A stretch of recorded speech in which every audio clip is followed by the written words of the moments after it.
This method is so simple and so obvious that it often gets overlooked, but it saves us from ending up with a project that is too big or too small to our liking. When the project is finished, it is extremely difficult to adjust the width of the project. And this particular method, I call it the control check, allows us to avoid it. So how does it work?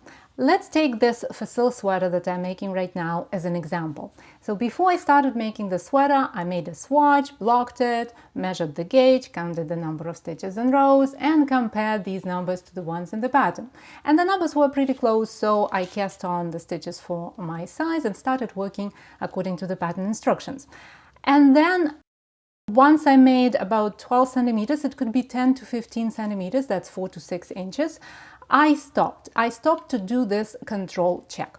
Because I'm working on one long circular needle, it is easy for me to lay the fabric flat by simply transferring all stitches to the cable of the needle and then kind of making them look nice and pretty flat. But if your needles are shorter, then it's worth taking an extra moment to transfer all stitches to a piece of scrap yarn or a blocking wire if you wish.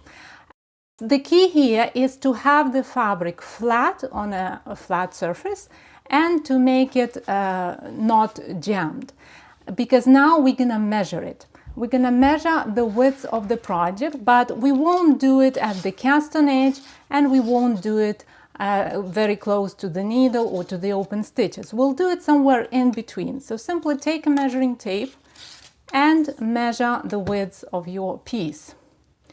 In my case, it's going to be 43, 44 maybe centimeters. For even better results, it is good to block the piece. But even without blocking, you will get an idea whether you are on the right track or not. Put these numbers down, the measurement if you wish, and compare this measurement to the measurement from the schematics in the pattern.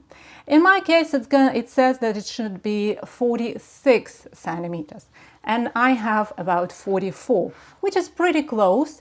And at this point, I have to decide whether I'm okay with this slight difference in width. And I am okay with it. First, because I know that my piece is not blocked. It is very possible that it will expand a little bit with blocking. And secondly, this is a fairly loose sweater and I don't mind having it a little bit skinnier. But at least now I understand what's going on with my project, right? At least now when I continue to work on the project, I know that I would expect to have my sweater a little bit skinnier maybe than it should be.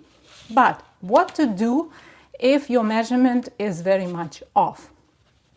In this case, you need to first see by how much off it is in stitches. Let's say it is, well, 2, 4, 6, 8, 10 stitches wider than you wanted to have, that it should be according to the pattern schematics.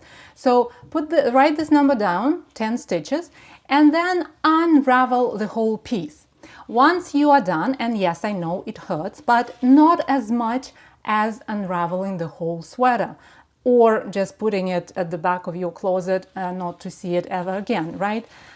It is a small sacrifice that is worth taking for a greater good, so to say. But once you are back to square one, then you have two options. Either to adjust the size of the needles, to take smaller or bigger needles and then make a swatch, measure it, block it, and so on. Or you can simply look at the pattern and see which size requires the number of stitches that is 10 stitches less than the number that you already have, and simply go by that size. But if you do that, keep in mind that you have to follow the pattern instructions for that size when it comes to everything that has to do with the width of the project, like armholes, necklines, shoulders, and so on. But when it comes to the length of the project, you have to follow the measurements that are provided for your original size. But this way you will make sure that your sweater has the right size.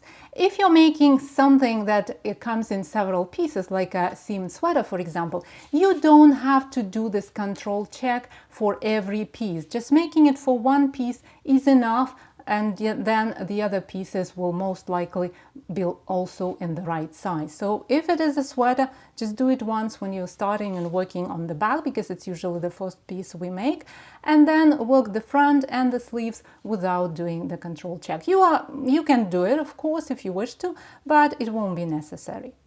The full tutorial about this method is at tenroseday.com/check-size. Happy knitting, my friend. I'll talk to you in the next tutorial.